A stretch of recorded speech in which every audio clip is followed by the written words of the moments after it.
I never thought the woman I loved more than life itself would look me in the eye and call me a monkey in front of 300 of the city's most powerful people. The champagne was still dripping from my jacket when Cassandra Ashford, my wife, the CEO whose conference room sat 53 floors above where I stood in the parking garage that Tuesday afternoon, screamed those words that shattered everything we'd built. "Disappear, monkey. You're dead to me." So I did exactly what she asked. I vanished into the night without a trace, leaving behind our shared apartment, our marriage, the life I thought we'd constructed together on something stronger than appearances. But what Cass didn't know as she stepped out of that elevator 3.5 months later, flanked by security guards and Sterling Hayes with his perfect smile, was that her moment of calculated cruelty had unleashed something she never saw coming. I'd returned, not as the broken man who'd walked out of that ballroom, but as someone completely different. Someone with a business, a reputation, and enough self-respect to look her in the eye without flinching. She wanted me gone. Now I was back, not to reconcile, but to prove the man she'd destroyed had rebuilt himself into something she could never touch. But to understand how we got here, standing in this garage with 3 months of silence between us, you need to know where it all started. You need to see the night everything fell apart.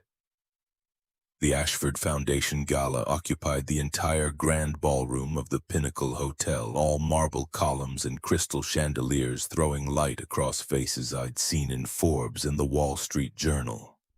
300 guests in tuxedos and gowns worth more than most people's cars, sipping champagne that cost what I used to make in a week. I stood near the silent auction tables in my thrift store tuxedo, the only one I owned, watching Cassandra work the room like she'd been born to it, which I suppose she had. She moved with the confidence of old money, stopping to air-kiss the mayor's wife, laughing at something a tech billionaire whispered in her ear, her emerald dress catching the light every time she turned. 3 years of marriage and I still felt like a visitor in her world, someone who'd been granted temporary access but could have his credentials revoked at any moment. The feeling wasn't wrong, as it turned out. My phone buzzed in my pocket. Mateo texting from the garage. "How's the fancy party? Don't let them make you feel small, hermano." I smiled and typed back a quick reply about everything being fine, which was mostly true if you didn't count the low-grade anxiety that had become my constant companion at these events. The sense that everyone could see exactly what I was, a mechanic in borrowed formal wear playing at belonging somewhere I'd never quite fit. "Dominic." A warm voice cut through my thoughts. I turned to find Dr. James Morrison, one of the few people at these gatherings who actually seemed happy to see me. A cardiologist in his 60s with kind eyes and an appreciation for vintage automobiles that went beyond status symbols. "How's that Mustang restoration coming along?" "Almost done. The engine block was in worse shape than we thought, but we're getting there." We talked cars for a few minutes, discussing compression ratios and carburetor adjustments, and for those moments I forgot about the sideways glances and the whispered conversations that stopped when I got too close. This was something I knew, something I was good at, something that mattered beyond quarterly earnings and social positioning. When Dr. Morrison excused himself to greet his wife, I looked around for Cass and spotted her near the main stee. Sterling Hayes stood beside her, too close, his hand on her elbow as he leaned in to say something that made her laugh. I'd met Sterling 6 months ago when Vivian, Cass's mother, had brought him on as vice president of development. Smooth talker, Yale MBA, the kind of man who called everyone champ or buddy while looking through them like they were glass. I started toward them, weaving between clusters of donors and board members, when a waiter hurried past carrying a tray loaded with full champagne flutes. He was moving too fast, trying to keep up with demand, his eyes on the group of investors gesturing for refills near the bar. I saw it happening before it did. His foot caught the edge of a table leg and he stumbled forward, the tray tilting at an angle that meant disaster. Time compressed. The glasses slid. Champagne arced through the air in a golden spray that caught the light for one beautiful second before it hit my jacket and shirt, cold and sticky and smelling of expensive grapes I'd never developed a taste for. "Oh God, I'm so sorry, sir." The waiter's face had gone white, his hands still gripping the empty tray like it might save him. "I'm so sorry. It's okay." I grabbed napkins from the nearest table, dabbing at my shirt even though I knew it was pointless. The damage was done. Accidents happen. But the damage went deeper than wet fabric. Around me, conversations had stopped, faces turned. In the sudden silence, I could hear the string quartet still playing near the entrance, oblivious to the small disaster unfolding in their midst. Phones came out. Of course, phones came out. In this crowd, everything was content, everything was a story to share with people who weren't important enough to be invited. "Well, well," a voice slurred behind me, thick with alcohol and amusement. "Looks like someone had a little too much to drink." I turned to see Charles Harrison, a board member in his mid-50s with a red face and the kind of confidence that came from never facing real consequences. He swayed slightly as he grinned at me, his own champagne glass somehow still full despite the hour and his obvious state. "No, sir." I kept my voice even, professional, the way I'd learned to do in situations like this. "The waiter had an accident." "I'm fine. Sure you are." Harrison's grin widened, his eyes scanning me from head to toe like I was something he'd found stuck to his shoe. "Probably not used to the good stuff, right? Maybe stick to beer next time, monkey boy." The word hit like a fist to the gut. Monkey. The room went dead silent. I felt every eye in the place turn toward us, felt the weight of their attention like physical pressure against my skin. My hands clenched into fists at my sides, then slowly, deliberately, I forced them to relax. I would not give them the satisfaction, would not become the story they wanted to tell. "Excuse me." My voice came out steady, controlled, empty of everything I was feeling. "I need to clean up." Harrison's grin spread wider. "Oh, come on, don't be so sensitive. It's just a joke." "Charles." Vivian Ashford materialized beside us, her voice cold enough to freeze vodka. "Perhaps you should get some air." But the damage was spreading like blood in water.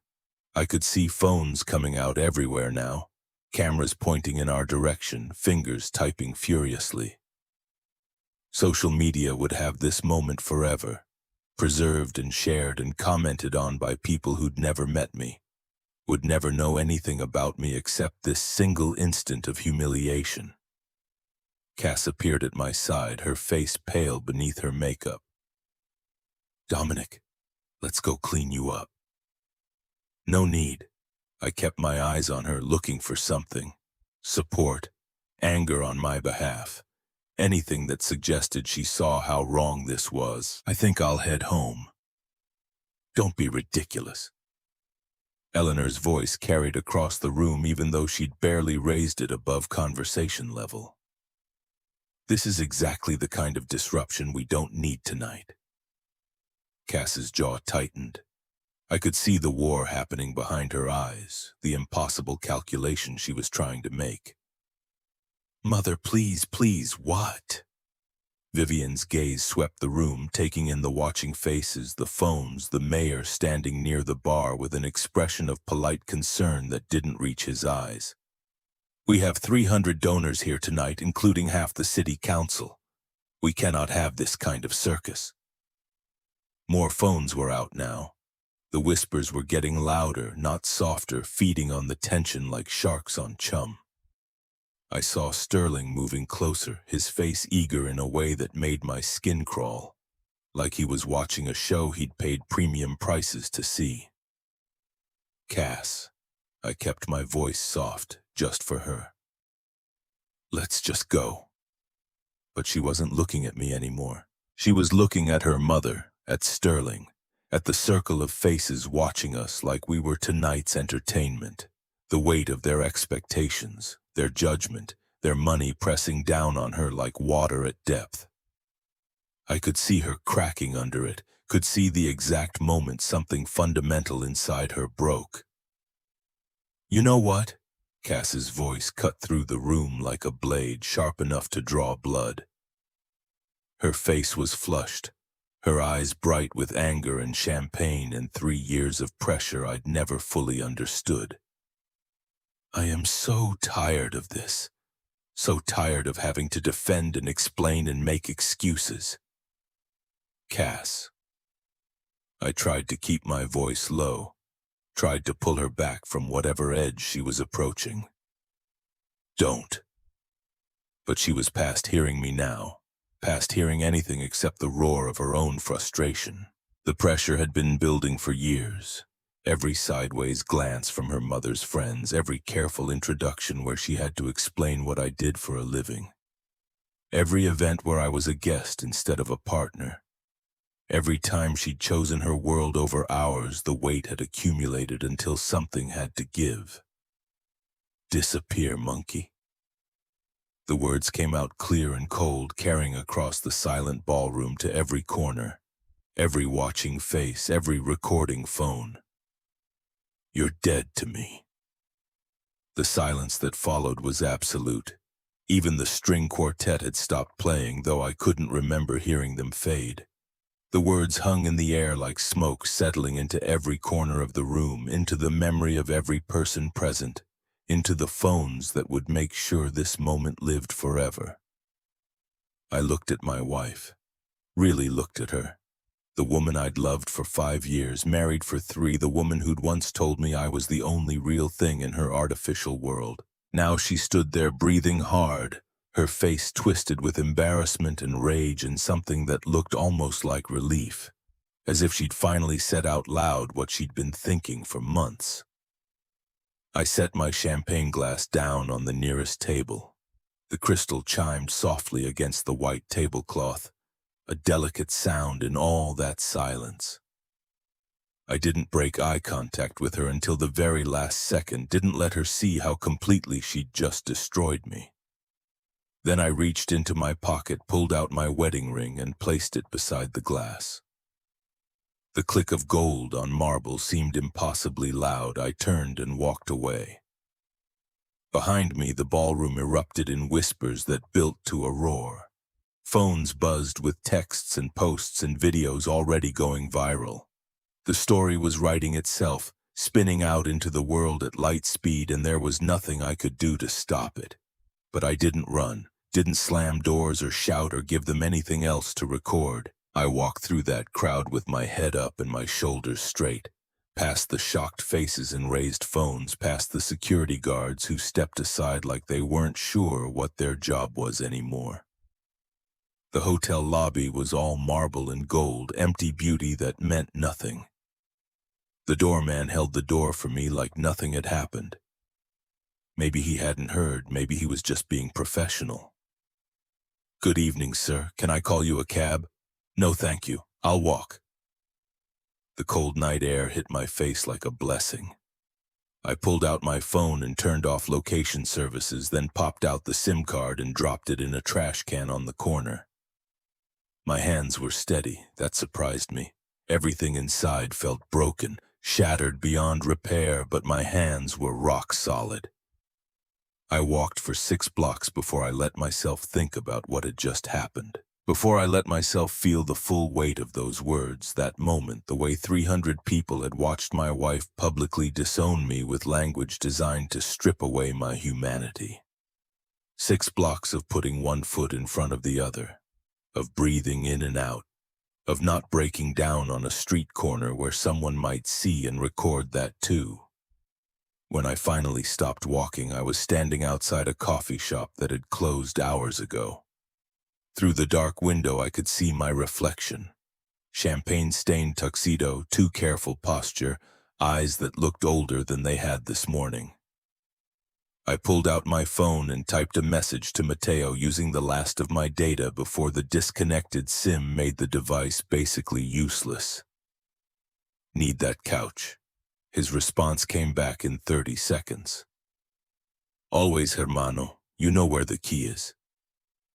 Matteo Vega had been my foreman for 2 years, but he'd been my friend from the day we met. Solid, loyal, the kind of man who never asked questions when you needed help, who just opened his door and his home and his beer fridge and let you exist until you were ready to talk. If you ever were. I walked another 12 blocks to his apartment building in a neighborhood that didn't make the tourist brochures, where the buildings were older and the rent was something a working person could actually afford. The key was under a fake rock by the back door, just like he'd always said it would be. His place was small and clean, with family photos covering every available surface and the smell of his wife's cooking still hanging in the air even though she was visiting her sister in Phoenix for the month, which meant Matteo was living on takeout and ESPN. Perfect timing. I found a note on the kitchen counter in his familiar scrawl. Beer in fridge, blankets in closet. Whatever happened, it's not the end of the world. M. I grabbed a beer and collapsed onto his couch. The TV was on with the sound muted. Some late-night baseball game from the West Coast playing to empty seats. I watched without seeing, letting the familiar rhythm of the game wash over me. The pitcher's wind-up, the batter's stance, the crack of ball against bat when contact happened. Normal people doing normal things, living normal lives where the person you loved didn't calculate how to hurt you most efficiently in front of an audience. My phone sat dark and useless on the coffee table. No calls, no texts, nothing from Cass. Part of me had expected her to follow me out of the ballroom to chase after me and apologize, to explain that she hadn't meant it, that it was just the pressure and the champagne and her mother's expectations all piling up at once. But the phone stayed silent because it was dead to the network, and even if it wasn't, I suspected the calls wouldn't come. I opened the beer and took a long drink. It tasted like nothing. Everything tasted like nothing now. On the TV, someone hit a home run and the handful of fans in attendance cheered through the speakers I couldn't hear. The batter rounded the bases at a jog, probably thinking about his stats, his contract, his future, planning tomorrow. I had no plans for tomorrow. No plans for anything beyond this couch and this beer and the slow realization that my marriage had just ended in the most public, humiliating way possible. That by tomorrow morning that video would have millions of views, that my name, Dominic Reed, would be attached forever to those 3 words, "Disappear, monkey." I finished the beer and lay back on the couch, staring at Matteo's ceiling with its water stain shaped vaguely like Texas. Tomorrow would come whether I was ready or not. The world would keep turning. The story would keep spreading. And I would have to figure out what came next for a man whose wife had just told him he was dead to her in front of everyone who mattered in this city. But tonight I just needed to disappear. Just like she'd asked. The last thing I remembered before exhaustion pulled me under was the blue glow of the TV, and the sound of my own breathing and the weight of those words settling into my bones like lead. In my dreams, I was still standing in that ballroom, champagne dripping from my shirt, watching the woman I loved choose everyone else over me again and again and again. When I woke, sunlight was streaming through Matteo's windows and I could smell coffee brewing in the kitchen. For maybe 3 seconds I forgot where I was, forgot what had happened. Then it all came rushing back. The gala, Harris and Cass's face as she said those words, the ring I'd left on the table next to an empty champagne glass. The coffee was strong and black, the way Matteo always made it. I found him already dressed for work in his coveralls, moving around his small kitchen with the efficiency of someone who'd lived alone long enough to have a system. Morning. He didn't look at me, which I appreciated. Sleep okay? Yeah. Thanks for this. Don't mention it. He poured himself a mug and leaned against the counter, finally meeting my eyes. You want to talk about it? Not yet. Fair enough.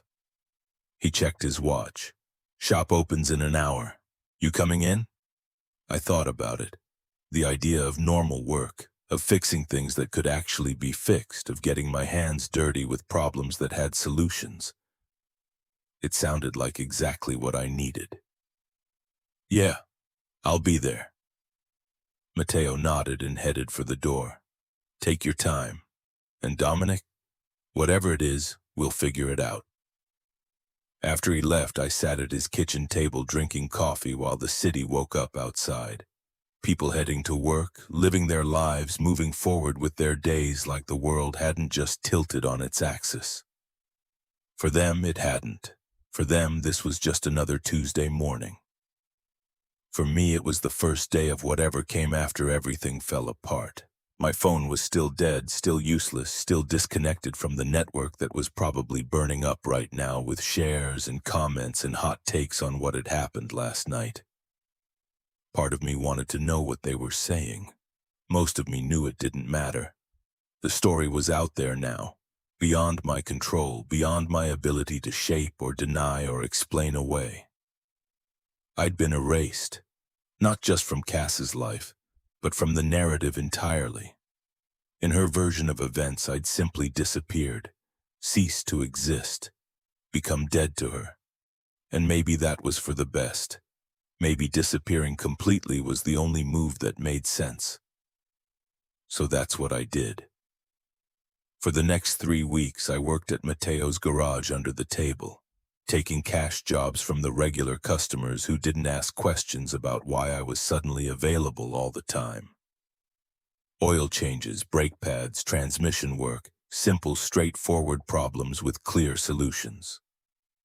I grew a beard, kept my head down, stopped checking anything online, stopped caring what the world thought about Dominic Reed and his spectacular public humiliation. Cass didn't call. Not that I expected her to, and not that she could have reached me anyway with my disconnected number. But the silence felt intentional, felt like proof that she'd meant what she said. I was dead to her. The marriage was over. Everything we'd built was gone. I should have felt destroyed, should have been drowning in it. But instead I felt nothing. Just this vast empty space where my life used to be, where I used to plan for a future that included her, included us, included something more than oil stains and cash payments and sleeping on a borrowed couch. 3 weeks turned into 4. 4 became 5. I found a rhythm in the emptiness: wake up, work, sleep, repeat. Matteo never asked questions, never pushed. He just made coffee every morning and left space for me to exist without having to explain myself. Then, on a Tuesday night 5 weeks after the gala, Matteo came into the bay where I was finishing up a brake job on a Honda Civic. He had a piece of paper in his hand, and an expression I couldn't quite read. You got another one? He held out the paper. Not a normal work order, but a handwritten note on expensive stationery. I wiped my hands on a rag and took it. The note was brief. Private restoration job. $50,000 up front. Discretion required. Below that, a phone number with a local area code. What is this? Matteo shrugged. Came by messenger an hour ago. Said it was for you specifically.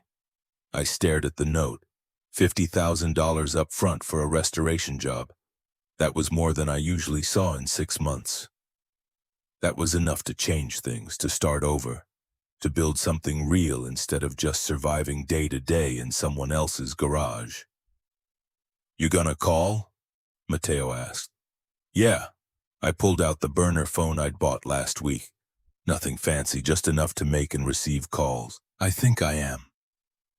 The number rang twice before a woman answered. Her voice was cultured, probably in her 50s, with the faint trace of a British accent that suggested boarding schools and summer homes in places I'd never been. Mr. Reed, we understand you do exceptional work under difficult circumstances. Who is this? Someone who appreciates quality and discretion in equal measure. We have a vehicle that requires special attention. Are you interested? What kind of special? The kind where you don't ask questions and we pay very well. 50,000 now, another 50 when the work is complete. Timeline is flexible, but quality is not negotiable.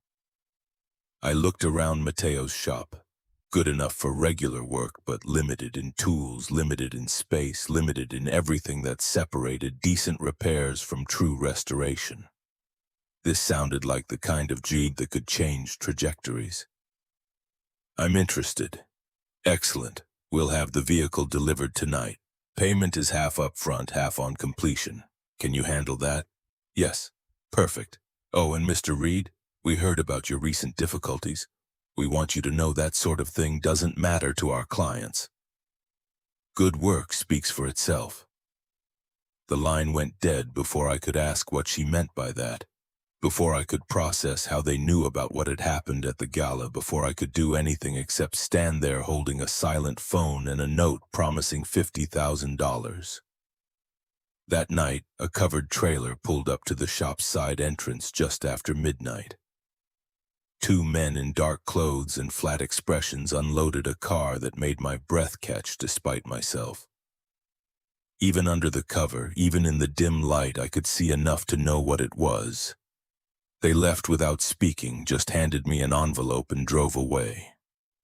Inside was more cash than I'd made in the last 6 months, all hundreds, crisp and new. Beneath the money was a note in the same elegant handwriting. Make her sing again. We believe in second chances for cars and men. I pulled the cover off, and there it was, a 1967 Shelby Cobra 427. And it was a disaster. Rust had eaten through the quarter panels, dents covered the body like pox scars, primer patches showed where someone had started a restoration and given up. The interior was shot, the chrome was pitted, and when I tried to turn the engine over, nothing happened. But underneath all that damage, I could see the bones of something beautiful. The frame was solid, the numbers matched. This was real, not some kit car cobbled together in someone's garage, but an actual Cobra that had rolled out of a factory 6 decades ago, worth more than most people's houses when done right. I spent the next week just studying it, taking photos, making notes, researching parts and prices, and exactly what it would take to bring this car back from the dead. The engine was seized, which meant a complete teardown and rebuild. The interior needed to be stripped to the bare metal and started over. The body had more problems than I could count on both hands. But I'd done this kind of work before, had brought dead cars back to life piece by piece, part by part, hour by hour. This was just bigger, more important, more expensive in every way that mattered. I started slow, working nights and weekends after Mateo's shop closed. Pulled the engine first, stripped it down to the block, found exactly what I'd expected. Decades of neglect and amateur repairs trying to patch over fundamental problems. But I also found something else. This car had been loved once. I could tell by the careful modifications, the high-quality parts someone had installed long ago, the attention to detail that spoke of someone who knew what they were doing. Whoever had owned this had cared, had understood, had built something worth saving. The work became meditation. Sand, clean, rebuild, repeat. Every part had to be perfect. Every surface had to be right. I lost myself in the rhythm of it, in the satisfaction of bringing something beautiful back to life, one piece at a time. My phone stayed in the locker most days, forgotten. Cass hadn't called, and I'd stopped expecting her to. This, the work, the car, the slow transformation from wreck to restoration. This was what mattered now. 7 weeks after the gala, I had the engine stripped and cleaned and ready for machining. The body was down to bare metal, every piece of rust cut away and replaced. The interior was gutted. I'd spent $43,000 of my own money on parts, which meant I was all in whether this worked or not. But something was happening. Word was getting around in certain circles, quiet circles, private circles, the kind of people who had cars worth more than houses and wanted them restored by someone who cared about getting it right. My burner phone started ringing with calls from numbers I didn't recognize, people with projects, people with money. People who'd heard about the guy working on the Cobra in Mateo's shop. I took 3 more jobs. A 1963 Ferrari 250 GT that had been found in a barn upstate. A 1971 Plymouth Hemi Cuda that needed a complete drivetrain rebuild. A 1955 Mercedes 300 SL Gullwing that had been sitting in a garage since the 80s. Each job paid better than the last. Each client wanted quality over speed, perfection over good enough. The money started adding up, real money. The kind that meant options, meant freedom, meant the ability to choose what came next instead of just surviving what was happening now. I rented a bay across town, nothing fancy, just a month-to-month lease on space that was mine. Bought better tools, professional equipment, started building something that looked less like desperation and more like a business. Reed Restorations, I called it. Clean, simple, mine. 10 weeks after the gala, I finished the Cobra. Every surface perfect, every part fitted exactly right. The engine purred like it was new, which in every way that mattered it was. I took it out for a test drive on a Sunday morning when the roads were empty, opened it up on the highway, felt all that power and precision responding to the smallest movement of my hands. This was real. This mattered. This was something I'd built with my own hands, my own knowledge, my own refusal to accept that broken meant finished. When I got back to the shop, there was a message on my phone. The British woman again, asking if the car was ready for delivery. I told her it was. She gave me an address, a private auction house in the city, and told me to bring it that Friday. The auction was small, maybe 40 people with the kind of money that doesn't worry about bidding wars. I watched from the back as they brought out the Cobra, as the auctioneer described the restoration work, as the bidding started at $200,000 and climbed. It sold for $485,000. The British woman found me afterward, handed me a check for the remaining $50,000 I was owed, and smiled. "You have a gift, Mr. Reed. The man who bought it knows that. I suspect you'll be hearing from others." She was right. By Monday, I had 7 new inquiries.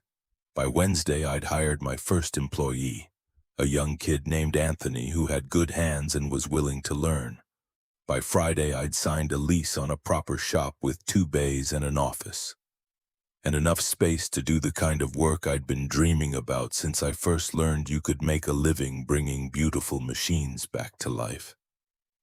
12 weeks after Cassandra Ashford told me I was dead to her, I was more alive than I'd ever been.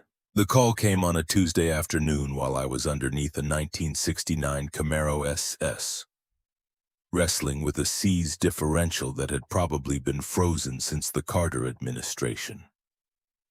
My phone buzzed against the concrete floor, vibrating with the insistence of someone who wasn't going to give up. "It's me." Cass's voice hit me like ice water. "Can we talk?" 14 weeks.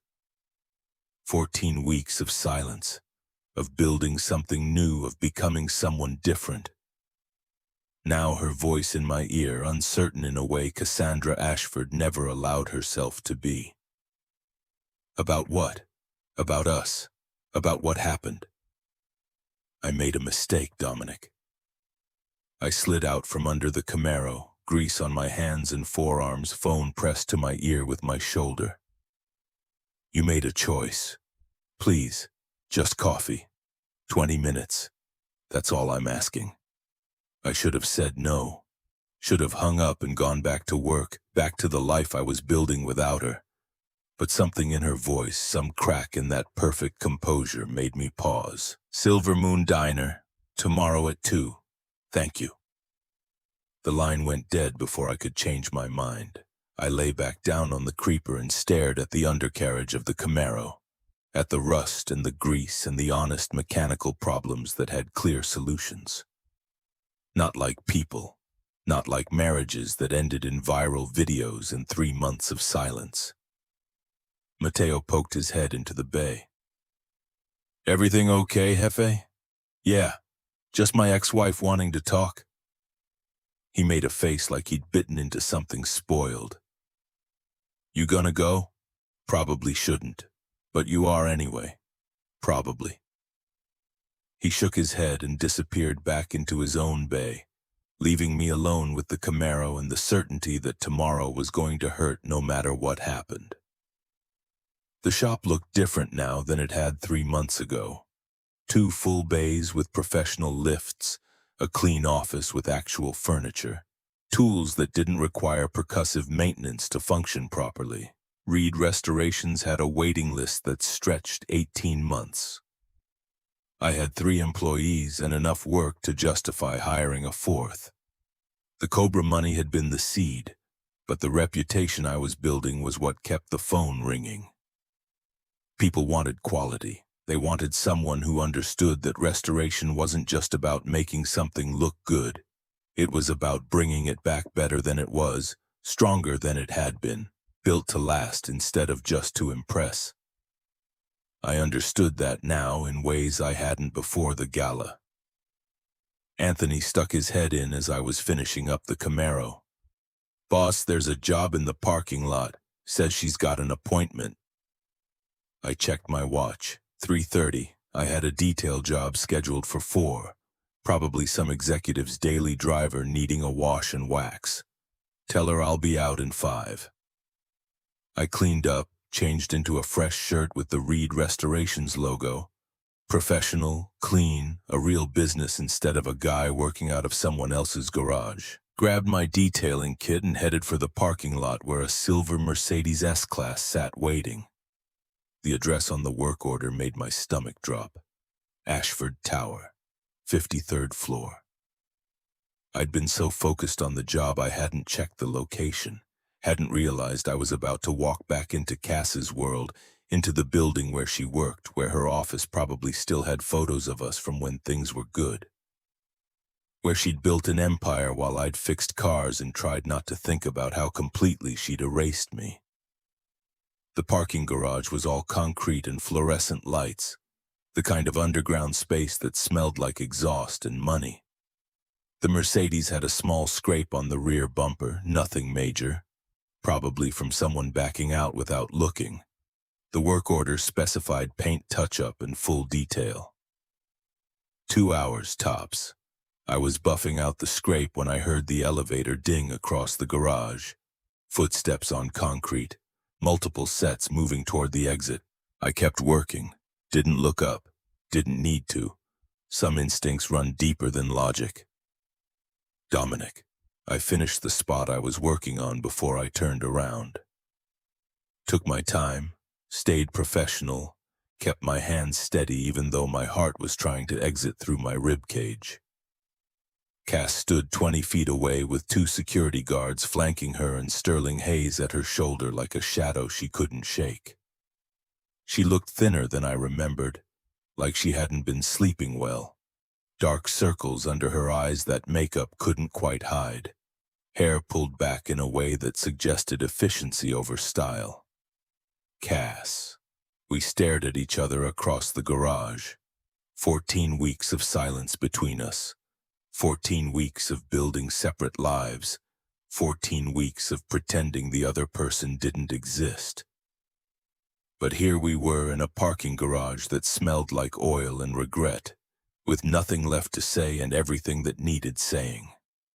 "You look different." Her voice was smaller than it had been on the phone, uncertain in a way that didn't fit the CEO in the tailored suit. "Good. You look good." I nodded once, picked up my buffer, went back to work on the Mercedes.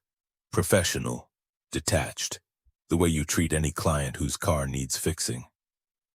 "I didn't know you'd be working here." She took a step closer. The security guards shifted, uncertain about their role in whatever this was. Your building manager hired me. Small job. I gestured at the Mercedes. All finished in about an hour. I pulled an invoice from my clipboard, tucked it under the windshield wiper. Reed Restorations, the logo clean and professional at the top. My business name, my contact information, proof that I'd built something after she'd tried to erase me. Sterling cleared his throat. We should get going, Cass. The meeting with the investors. I know, Sterling. Her eyes never left my face. Just give me a minute. One of the security guards checked his watch. The other one studied the ceiling like it held secrets. Sterling's jaw tightened, but he stepped back, giving her space while making it clear he wasn't going far. Could we talk? Just for a minute? Cass's hands twisted together. A nervous gesture I remembered from when we first started dating before she'd learned to project confidence in every situation. We're talking now. I mean really talk. About what happened, about us. I set down my buffer, wiped my hands on my work rag. There is no us, Cass. You made that clear 14 weeks ago in front of 300 people. I know I did, but I want to explain. I want you to understand why. Why you called me a monkey in front of everyone who matters in this city? I kept my voice level, conversational, empty of the anger that had burned itself out somewhere around week 6. Why you chose your mother's approval over your husband's dignity. I understand just fine. It wasn't like that. It was exactly like that. I picked up my equipment, started loading it into my work van. New, reliable, with magnetic signs on the sides that said Reed Restorations in letters big enough to read from across the parking lot. You made a choice, Cass. Own it. Sterling stepped forward, his hand on Cass's elbow. Come on. He's not worth this. I turned to look at him then, really look at him, and saw something flicker in his eyes. Not concern for Cass. Something else. Something hungry and calculating and patient. You're right. I'm not worth it. I slammed the van doors, headed for the driver's seat. Never was. Dominic, wait. Cass's voice cracked on my name.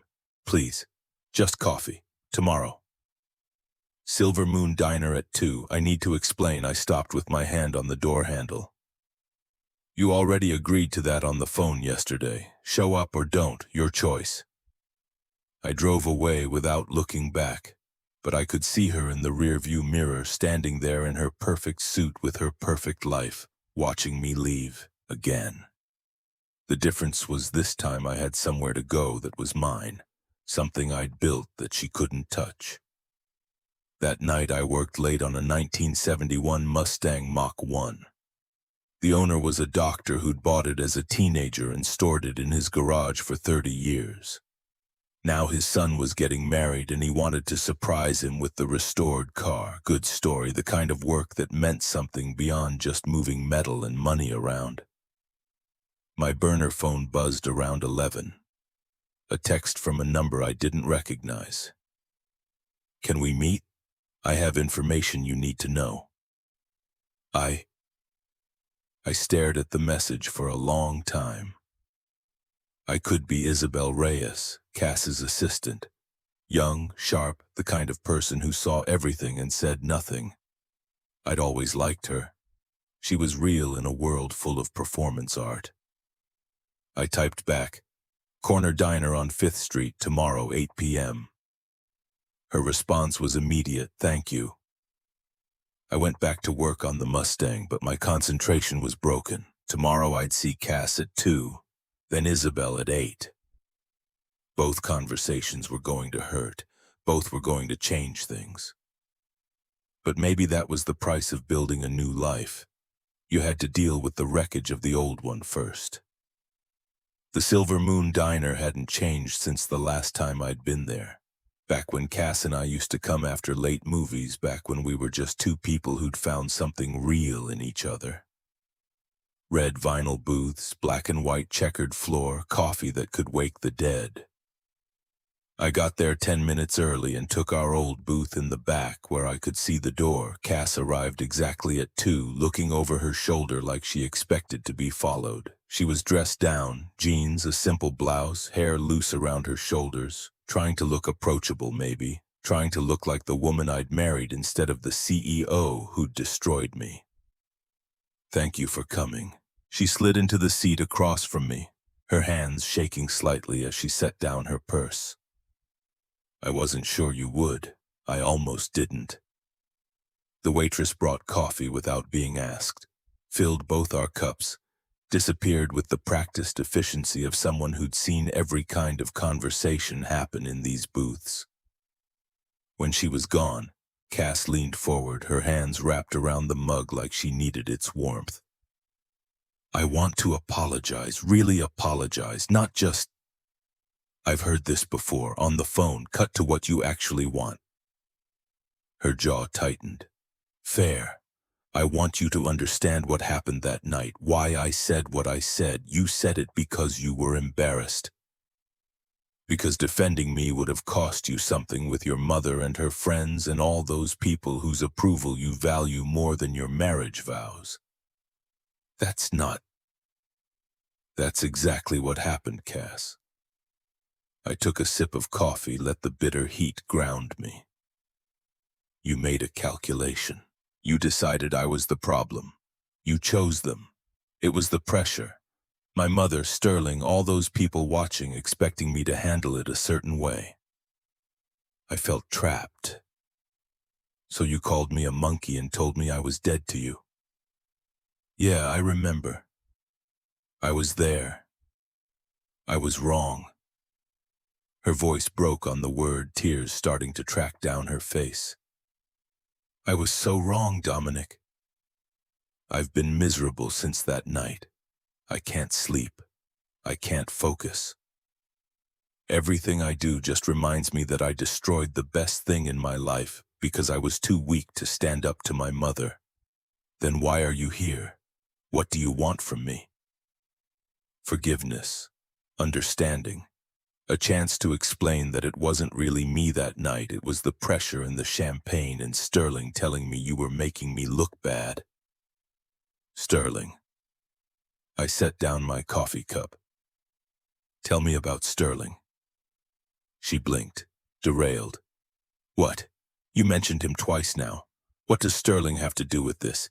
He's been helpful since that night, helping me manage the fallout, the PR nightmare, the board questions. He's been there. I bet he has." I studied her face, saw the exhaustion, the guilt, the desperate need to be absolved. "How long has Sterling been whispering in your ear about me?" "He hasn't been whispering. He's been supportive. A friend, Cass. Friends don't position themselves to benefit from your marriage falling apart." She pulled back like I'd slapped her. "What are you saying?" "I'm saying pay attention to who benefits when you're at your lowest. Who's there with advice and support and reasons why moving on is the best thing for everyone. You think Sterling is... I think Sterling is doing exactly what men like Sterling do. Seeing an opportunity and taking it." She shook her head, but something flickered in her eyes. Doubt, maybe, or recognition of something she'd been trying not to see. "That's not why I'm here. I came to apologize, to see if there's any way we could try again. Start over." I pulled a folder from my jacket, slid it across the table. "Isabel gave this to me last night." Cass opened it, her face going pale as she flipped through the pages. Text messages between Sterling and Harrison from the night of the gala. Emails about moving me out of the picture. Records of conversations where Sterling had suggested Cass distance herself from me for the good of her career. He set it up. Her voice was barely a whisper. He got Harrison drunk. He planted the idea about the monkey comment. He engineered the whole thing. Looks that way. Why would he do this? Same reason anyone does anything. Power, position, you. He saw what he wanted and he removed the obstacle, which was me. She closed the folder, her hands trembling. I don't understand. We've been friends for months. He's been helping me through all of this. Has he? Or has he been making sure you stay focused on anything except what really happened? Making sure you blame yourself instead of asking questions? The silence stretched between us, heavy with implications neither of us wanted to face. Outside the window, the city moved past, cars and buses and people living lives that didn't include betrayal and manipulation and marriages that ended in viral videos. Even if that's true. She looked up at me, mascara starting to run. Even if Sterling manipulated everything, it doesn't change what I said. Those words came out of my mouth. I chose to say them. Yeah, you did. So what now? She reached across the table, her hand covering mine, cold fingers trembling slightly. The same hand that used to trace patterns on my back while we talked about the future, about the life we were going to build together, about all the things we'd be once we figured out how to merge her world and mine. I pulled my hand back. This isn't about Sterling. This is about you choosing to destroy me rather than disappoint your mother. About you valuing their opinion more than my humanity, I know. God, Dominic, I know. I've replayed that night 1,000 times. I've imagined what I should have said, what I should have done. I was weak and selfish and cruel, yes. Can you forgive me?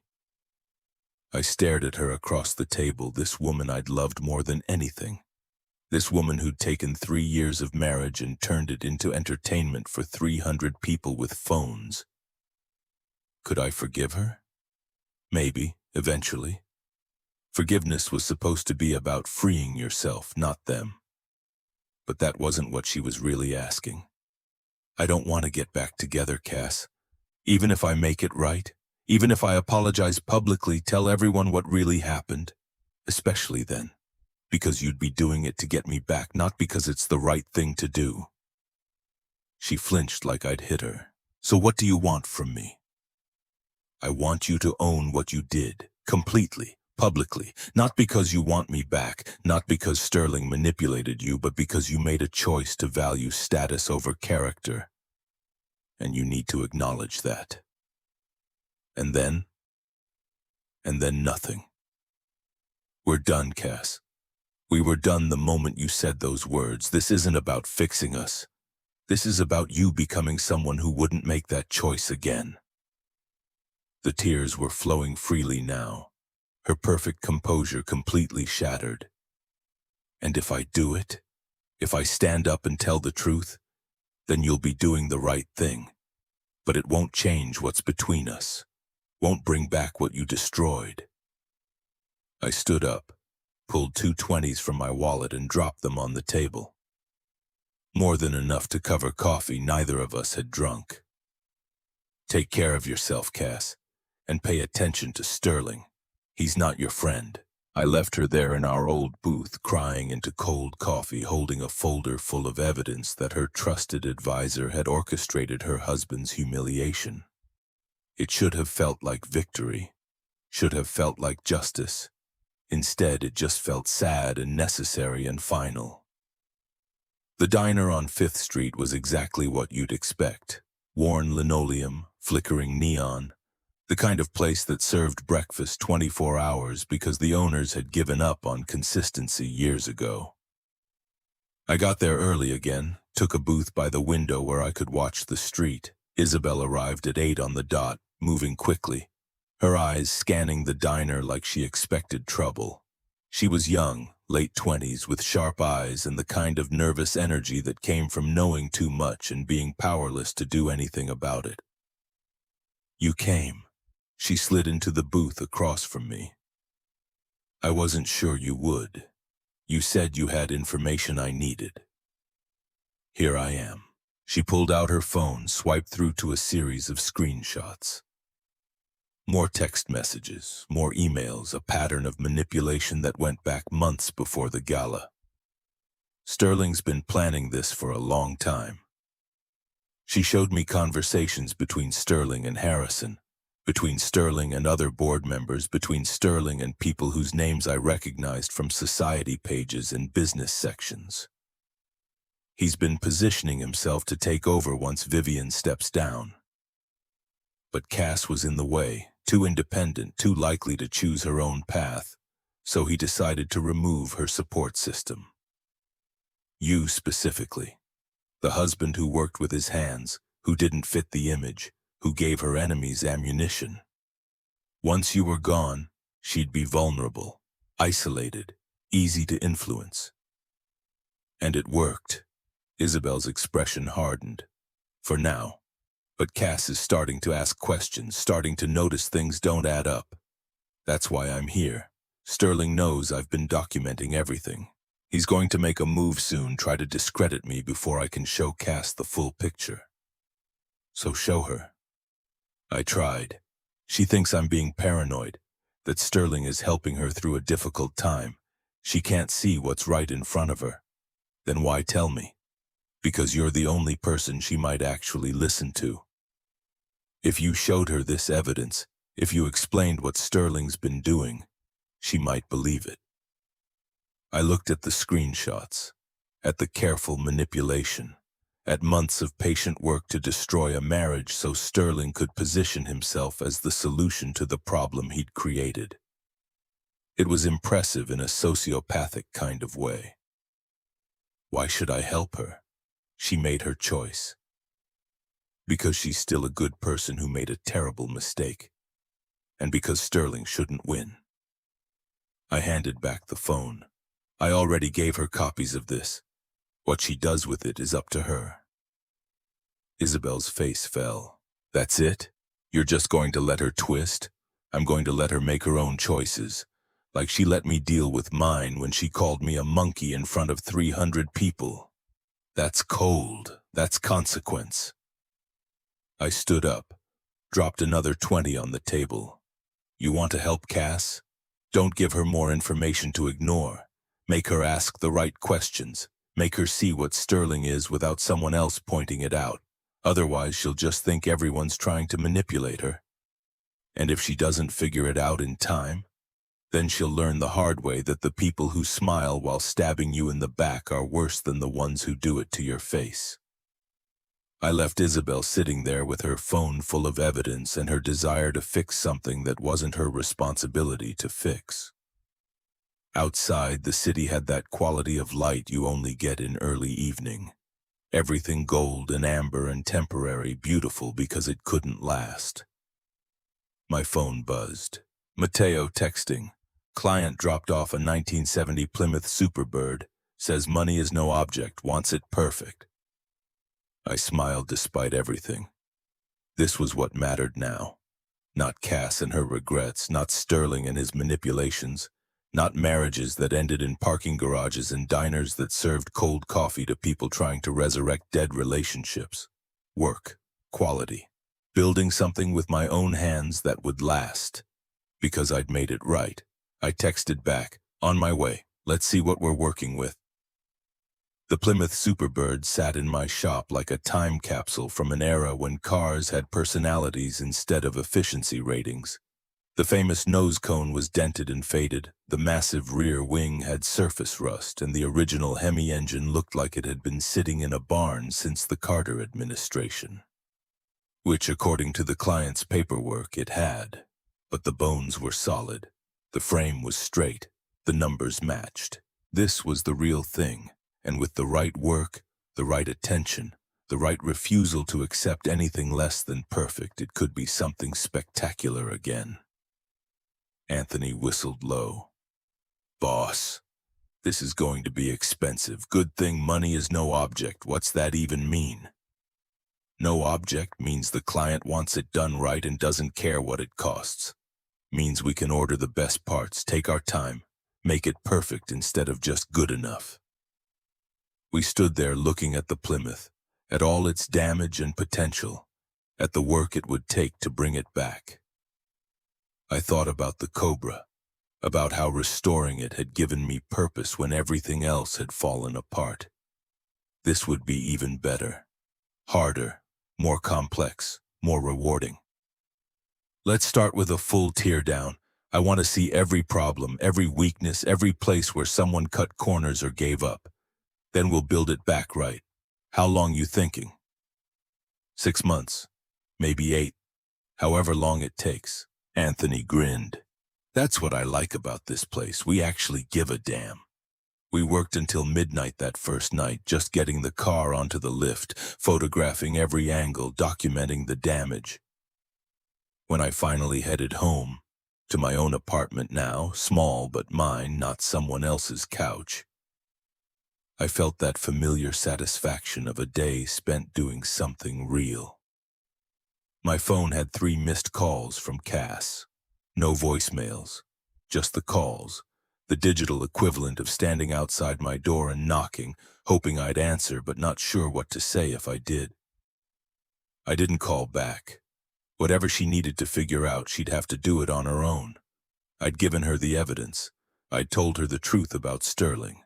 The rest was up to her. Sleep came easy that night the way it always did after honest work. No dreams of ballrooms or champagne or words that could never be taken back. Just the deep, dreamless sleep of someone who'd found their purpose and didn't need anyone's permission to pursue it. Tomorrow I'd start breaking down the Plymouth, start the long process of transformation. Tomorrow Cass would either confront Sterling or she wouldn't.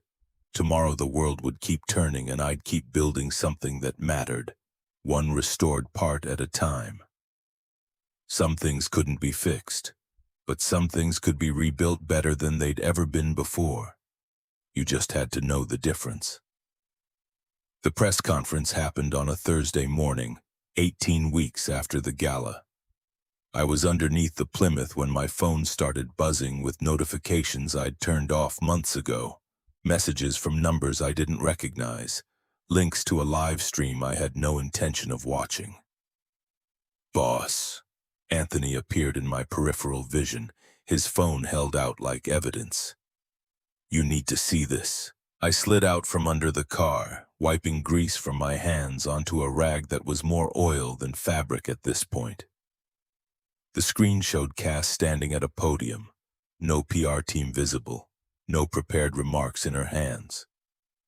Just her and a room full of cameras and reporters who could smell blood in the water.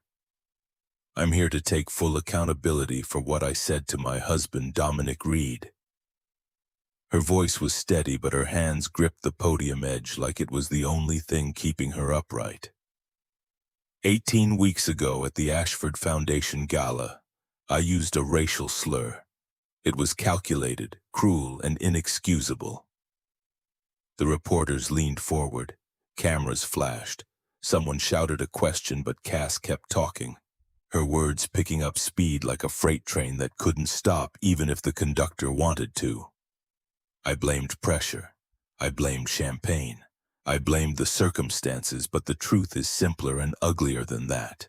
I chose to say those words because defending my husband would have cost me something with my mother and her circle, and in that moment I valued their approval more than his humanity.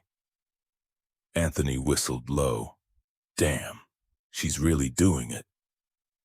I watched her face on that small screen, saw the way her composure was fracturing in real time, saw 18 weeks of guilt and regret and self-loathing pouring out in front of people who would turn it into content. Before she'd even finished speaking, Sterling Hayes has been my advisor for the past 6 months. She pulled out a folder, held it up to the cameras. I've recently learned that he orchestrated the events of that night, that he manipulated circumstances to create the conditions for my worst impulses to surface. But that doesn't absolve me of responsibility for my own actions. He created the opportunity. I took it. The questions started then, a barrage of voices all talking over each other, but Cass raised her hand and they quieted. Not completely, but enough. Effective immediately, I'm stepping down as CEO of Ashford Foundation indefinitely. I'm donating $500,000 of my personal funds to racial justice organizations. I'm entering intensive therapy to address the internalized prejudices and character weaknesses that led me to that moment. And I'm not asking Dominic to forgive me. I'm asking myself to become someone who wouldn't make that choice again. She walked off the stage without taking questions. The press conference dissolved into chaos, reporters shouting after her, but she was already gone, disappearing through a side door that closed with the finality of a period at the end of a very long sentence. Anthony was staring at me. "You okay, boss?" "Yeah." I handed back his phone, went back under the Plymouth. "I'm good." But I wasn't, not really. Because watching Cass destroy herself publicly should have felt like vindication. Should have felt like justice. Should have felt like the universe finally balancing accounts. Instead, it just felt hollow and necessary and sad. She'd done exactly what I'd asked her to do. Owned her choice completely, without excuses, without trying to shift blame even when blame was available to shift. And it hadn't changed anything between us. Wouldn't bring back what she'd destroyed. Wouldn't make me want her back. Some damage runs too deep for apologies to reach. The calls started within an hour. News outlets wanting comment. Collectors who'd seen the press conference and wanted to know if I was the Dominic Reed who did restoration work. Old friends I hadn't spoken to in months suddenly checking in to see if I was okay. The noise was overwhelming, a reminder that I'd never really been anonymous, never really disappeared the way I'd wanted to. I turned off my phone and worked, let the world process Cass's confession however it needed to. Let the internet dissect her words and her motives and debate whether she deserved forgiveness or further punishment. None of it was my business anymore. By evening, Reed Restorations had 27 new inquiries. By the next morning, that number had doubled. People wanted the mechanic who'd been publicly humiliated by a CEO and had responded by building something real instead of seeking revenge. They wanted the narrative, sure, but they also wanted the work, the quality, the proof that you could be broken and still build something worth having. I hired 2 more people that week. Had to turn down jobs that would have made me weep with joy 6 months ago. Started looking at bigger shop space, at expanding into commercial restoration work, at all the possibilities that came with sudden visibility. The universe had a sick sense of humor sometimes. Matteo found me on Saturday afternoon, 3 days after the press conference, sitting in my office staring at estimates I couldn't focus on. He dropped into the chair across from my desk without being invited, the way he'd done 100 times before. "You look like hell, hermano." "Thanks. You gonna call her?" "No. Maybe you should." "Why?" "She did what I asked. Now she gets to live with the consequences." "And what about you? What do you get to live with?" I looked up at him then. This man who'd given me a couch when I had nowhere to go, who'd let me work in his garage when I needed purpose more than money, who'd been there every day for 18 weeks without judgment or advice unless I asked for it. I get to wake up every morning and work on something that matters. I get to build a business that's mine, that nobody can take away because I said the wrong thing or married the wrong person or didn't fit someone's idea of appropriate. I get to decide who I become instead of letting other people's opinions define me. That's not an answer. It's the only answer I have. He studied me for a long moment, then nodded. "Okay, but don't forget you're allowed to feel things about all this. You don't have to be made of stone just because she tried to break you." After he left, I sat there in the quiet of my office, listening to the sounds of the shop. Impact wrenches, the hiss of the paint gun, Anthony arguing with our newest hire about the proper way to bleed brake lines. The sounds of a business that was thriving, that was real, that was mine. Matteo was right that I was feeling things. I just wasn't sure what those things were anymore. Anger had burned itself out months ago. Sadness felt indulgent when my life was objectively better than it had been in years. What was left was something more complicated. A recognition that Cass had done something genuinely difficult, genuinely brave, and it still didn't matter. Still didn't change the fundamental truth that some betrayals couldn't be forgiven, even when the person who'd committed them had the courage to own them completely. The knock on my office door pulled me out of my thoughts. Isabel stood there, looking uncertain in a way I'd never seen from her before. "Can we talk? You already are." She came in, closed the door, sat down in the chair Mateo had vacated. "I wanted to thank you for giving Cass the evidence, for pushing her to do the right thing. I didn't do it for her, I know, but she wouldn't have found the courage without you. She'd still be trapped in Sterling's web, still thinking she was the only problem, still destroying herself from the inside out."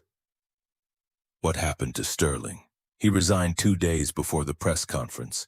Vivian wanted to keep it quiet, let him fade away, but Cass insisted on making his manipulation public. He's facing some questions now. Nothing criminal probably, but enough to make his life uncomfortable for a while." "Good." Isabel leaned forward, her hands clasped tight in her lap. "She wants to see you, to thank you in person." "No, please, just 5 minutes. She's been—" "Tell Cass I appreciate what she did. Tell her I hope she becomes the person she's trying to be. But I don't need to see her. We're done." "You really mean that?" "I really mean that." Isabel stood up, her disappointment obvious but controlled. "She's different now. The therapy is helping. She's actually doing the work." "Good. She should.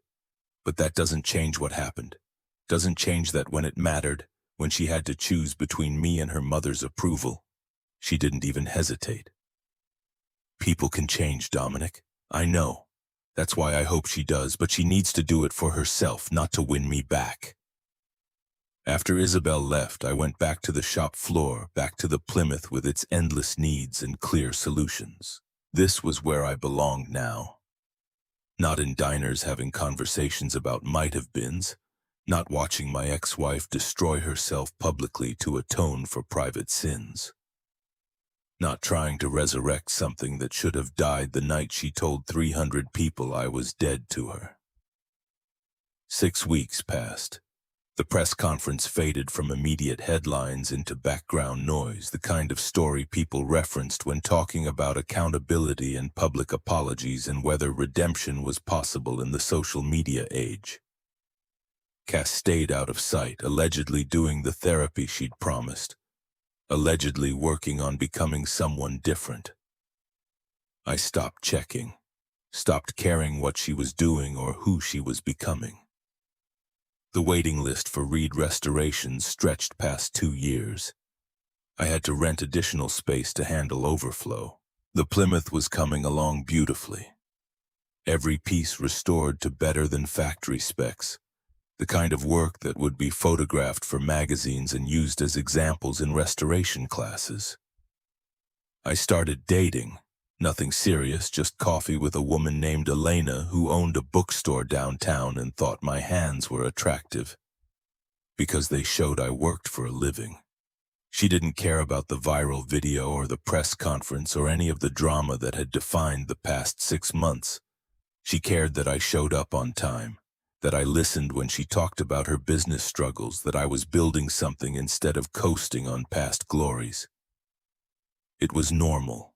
Comfortable, the kind of relationship that didn't require performative anything, that existed because we both wanted it to instead of because it looked right or fit some narrative about who we were supposed to be. The encounter happened at Cars and Coffee on a Sunday morning 9 months after the gala. I'd brought the completed Plymouth, finally finished after 8 months of obsessive attention to every detail. The crowd that gathered around it was gratifying. Collectors who appreciated the work, enthusiasts who understood what it took to bring something back this completely, photographers documenting every angle. I was explaining the engine rebuild to a group of vintage Mopar owners when I felt it, that prickle of awareness that comes from being watched. I turned and there she was, standing 50 yards away with a group of community college students clustered around her. She looked different, simpler, hair pulled back without styling products, jeans and a plain shirt instead of designer labels, the kind of clothes you wore when you stopped performing for an audience. Our eyes met across the parking lot. She froze. I could see the war happening on her face, the desire to approach versus the knowledge that I'd made my position clear. To her credit, she did neither, just nodded once, a small acknowledgement that we'd both survived the destruction of our marriage and come out the other side as different people. I nodded back, turned to answer another question about the carburetor setup. When I looked again, she'd moved on, shepherding her students toward a collection of restored Mustangs from the 60s. "That's your ex-wife, right?" One of the Mopar owners, a guy named Frank who'd been restoring cars longer than I'd been alive. "The one from the video, yeah. She did good with that apology. Took real guts to own it that completely. Yeah, it did. You think you'll ever get back together?" I looked across the parking lot to where Cass was explaining something to her students, gesturing at the lines of a 1965 fastback, completely absorbed in the teaching. She looked happy. More than that, she looked real in a way she hadn't been during our marriage, like stepping away from her family's expectations had let her discover who she actually was underneath all the performance. Number. Some things you can't fix. You can only learn from them and build something better. Frank nodded, ran his hand over the Plymouth's fender with the reverence it deserved. "This is better. What you built here, stronger than it ever was factory. That's the goal." The event lasted another 3 hours. I talked to collectors, handed out business cards, fielded questions about techniques and parts sources and how I'd achieved certain finishes. Professional, focused, proof that I'd built something that mattered based on skill instead of story. Cass never approached, never tried to talk, just existed in the same space, both of us aware of each other but no longer connected by anything except shared history. When I loaded the Plymouth back onto the trailer at the end of the day, I saw her standing by her car, watching. Not with longing or regret, just watching someone she used to know doing something he'd always been good at. I raised my hand in farewell. She raised hers back. Then I drove away, and that was that. Elena asked about it that night over dinner at a small Italian place that didn't care about reservations or who you used to be married to. How did it feel, seeing her again? I thought about it while I twirled pasta around my fork. Strange, like running into someone you used to know in high school. You remember everything that happened, all the intensity and drama, but it belongs to a different person. Someone you used to be. Do you miss her?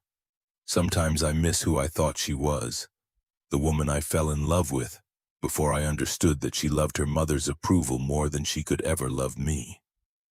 But that woman might not have ever existed, might have just been who she was pretending to be until the pressure got too high. That's sad, yeah. But it's also just true. People are who they are when it costs them something to be different. Everything else is performance. Elena reached across the table, took my hand in hers. For what it's worth, I like who you are when nobody's watching. That's the only version of me that matters anymore.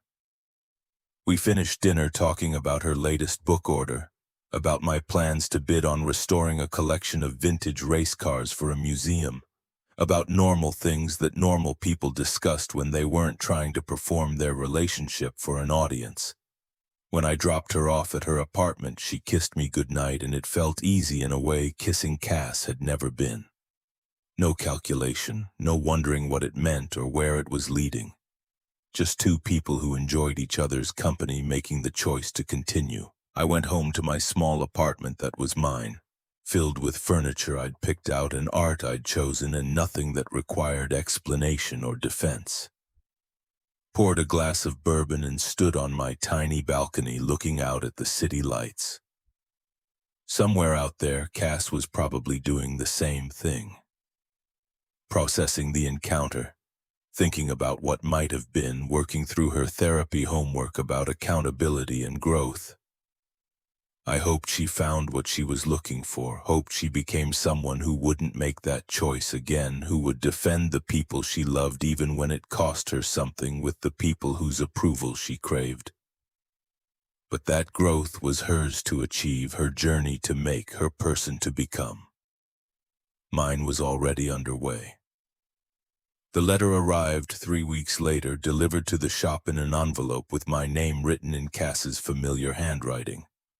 I almost threw it away unopened, almost decided that whatever she had to say didn't matter anymore, that we'd already said everything that needed saying in diners and parking garages and press conferences that went viral.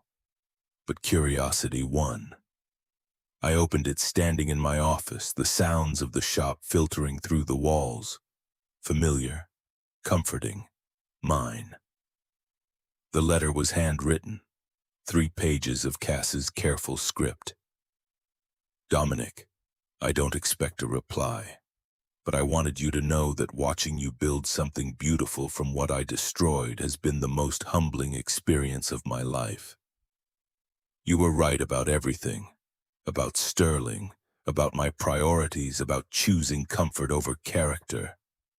I've spent 9 months in therapy learning to see what was always true, that I measured my worth by other people's approval instead of my own values, and when you didn't fit their expectations, I chose to erase you rather than defend you. That makes me a coward, and it makes me complicit in racism I'd spent years pretending I was above. You deserved better. You deserved someone who would stand beside you instead of calculating the cost of loyalty. I'm sorry I wasn't that person. I'm working to become her now, not to win you back, but because I can't live with who I was. Thank you for holding up the mirror. Thank you for refusing to let me off easy. Thank you for being exactly who you always were. Honest, talented, unwilling to compromise your integrity for anyone's approval. I hope one day we can be civil acquaintances, but I understand if that's not possible. You owe me nothing. With respect and lifelong regret, Cassandra. I read it twice, then filed it in my desk drawer. Not thrown away, but not responded to either. Just acknowledged and set aside like everything else from that part of my life. She'd said what she needed to say, had done the work of becoming someone different. That was enough. It had to be. The museum contract came through on a Tuesday. 12 vintage race cars, complete restoration, unlimited budget, work to be featured in their American Motorsports exhibition. The kind of job that would take 2 years and cement Reed Restorations as one of the premier shops in the country. I celebrated by taking Elena to the roof of her apartment building with a bottle of champagne that didn't remind me of anything except possibility. This is huge. She clinked her plastic cup against mine. You're really doing it, building the thing you always wanted, better than I wanted, better than I imagined when I was sleeping on Mateo's couch thinking my life was over.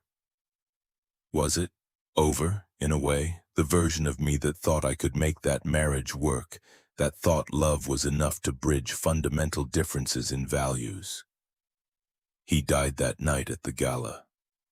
What came after was different, clearer, built on things that couldn't be taken away by someone else's opinion. Do you ever regret it, not fighting for her?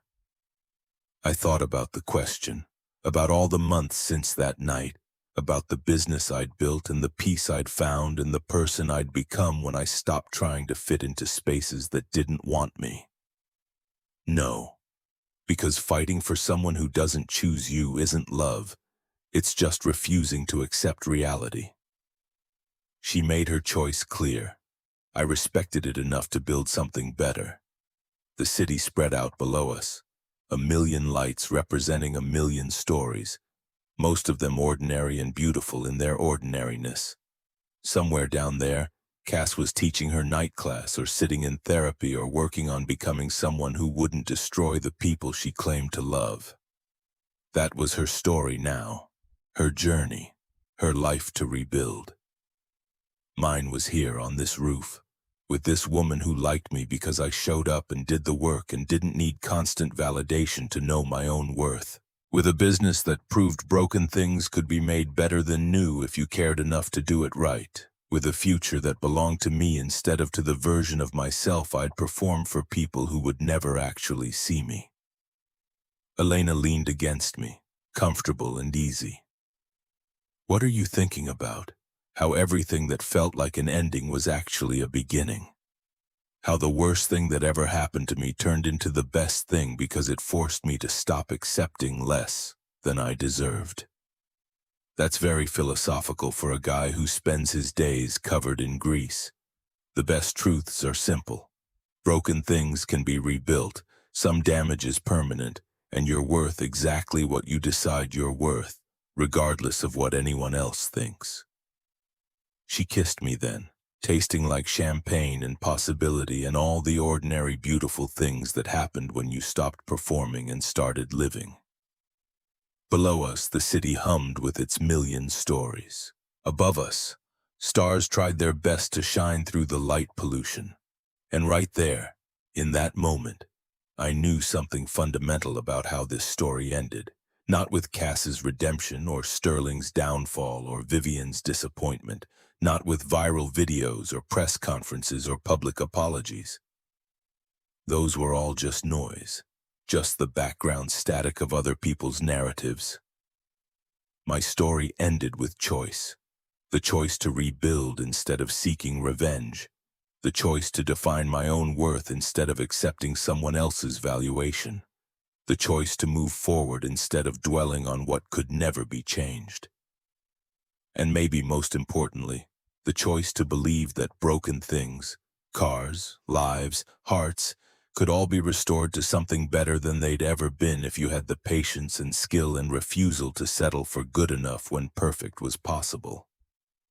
Some things couldn't be fixed, but anything broken could be rebuilt better than before. You just had to know the difference and have the courage to do the work. I'd learned that now. Had it proven in steel and chrome and the smooth purr of engines brought back from the dead.